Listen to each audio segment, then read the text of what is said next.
Have you ever just looked around and wondered why the world changes so incredibly fast? You know, how brand new industries seem to pop up out of nowhere, while others, the ones we thought were invincible, just fade away?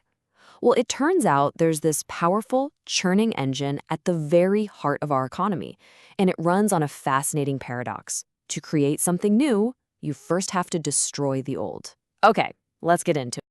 I mean, really think about it. We see this happen all the time, right? Companies that literally define an era, that seem like these permanent fixtures in our world, eventually get knocked off their pedestal. So what is this force that topples giants and makes way for the new kid on the block?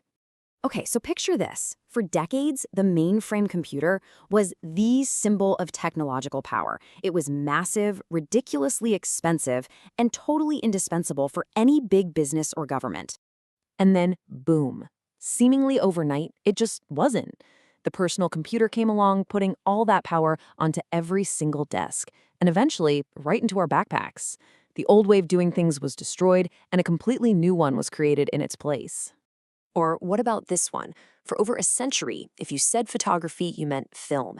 It was this huge industry built on chemistry, complicated mechanics, and a whole global supply chain just to develop your pictures. And today, it's a tiny sensor in your pocket. See, the smartphone didn't just improve the camera, it made the entire industry of film photography obsolete. It replaced it with something way more accessible and infinitely more powerful. This isn't just a series of random events. This is a fundamental process at work. The phenomenon we've just been looking at, it has a name, and it's one of the most important concepts in all of modern economics: creative destruction. The term was actually coined way back in 1942 by this brilliant Austrian economist, Joseph Schumpeter. He saw that capitalism wasn't some static, peaceful system. No, he described it as a perennial gale, a storm that is always blowing, always in motion, driven by innovation. So what did he really mean by that? Well, Schumpeter's big idea is that progress isn't gentle. It's a full-on revolutionary process. New products, new ways of doing things, new markets are constantly being born. And when they are, they make the old ones obsolete. It's not a bug in the system. It's the central feature that actually drives all of our growth. Now, Schumpeter's insight was absolutely game-changing, but it was more of a grand vision than a workable economic model you could actually use. For decades, it was this essential fact that economists just couldn't quite fit into their neat mathematical frameworks. That is, until the 1990s. And that's where these two guys come in, Philippe Aghion and Peter Howitt. Aghion's backstory is pretty cool. His mother founded the fashion house Chloe, so he literally grew up watching creative upheaval happen firsthand.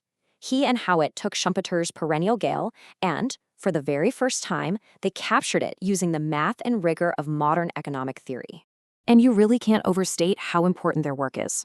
Their groundbreaking 1992 paper, A Model of Growth Through Creative Destruction, is so foundational to how we understand the world that many economists are predicting it's going to earn them the Nobel Prize, cementing this theory as a cornerstone of economics today. So how in the world do they manage to build a model for something so chaotic? Well, they imagined the economy as this perpetual, nonstop innovation race, a race that's driven by two very powerful and totally opposite motivations. Here's how that cycle basically works. First, a firm takes a risk, right? They innovate. If they hit the jackpot, they get to have a temporary monopoly. This lets them rake in massive profits, what economists call monopoly rents. That's just a fancy term for the premium price you get to charge when you have zero competition. But, and this is the absolute key, that throne is never safe. There's always another innovator right behind them working on the next big thing that will destroy their advantage and start the whole crazy cycle all over again. And this is the core tension that makes the whole engine go. You've got the carrot, the promise of those insane monopoly profits. That's what makes a company even consider spending millions on some risky pie-in-the-sky idea.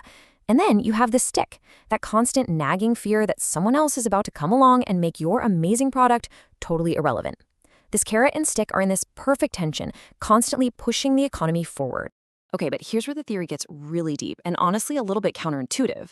If this engine is so powerful, does that mean that a completely free market automatically produces the perfect or socially optimal amount of growth?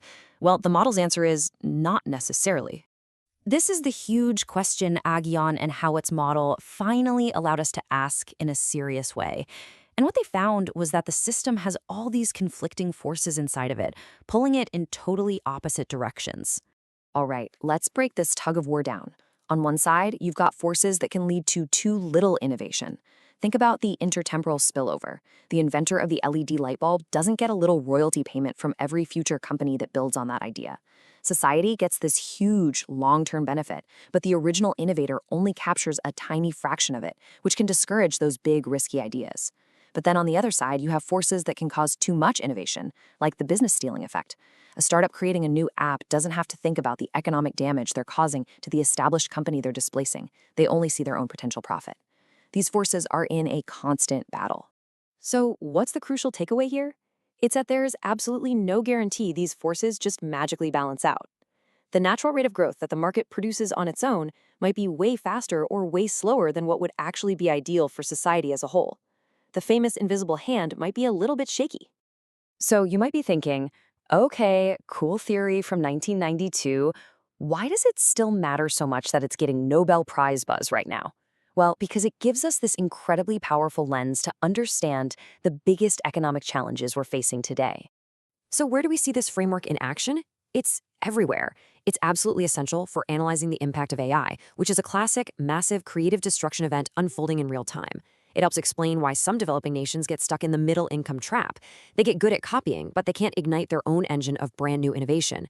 It sheds light on inequality, since the winner-take-all nature of this race funnels wealth to a handful of successful innovators. And maybe most importantly, it's at the heart of designing policies for green growth. How do we aim this incredible, chaotic engine at solving climate change without stalling it completely? Ultimately, creative destruction isn't just a theory. It's pretty much the operating system of our modern economy. It explains the turbulence, the risk, and the incredible progress that defines our world. It's a world of both loss and gain, where stability is just an illusion and change is the only constant. And that leaves us with a final, really pressing question. Schumpeter called it a perennial gale. But in an age of artificial intelligence and exponential technological change, are we prepared for that gale to become a hurricane? And what will it create and destroy next?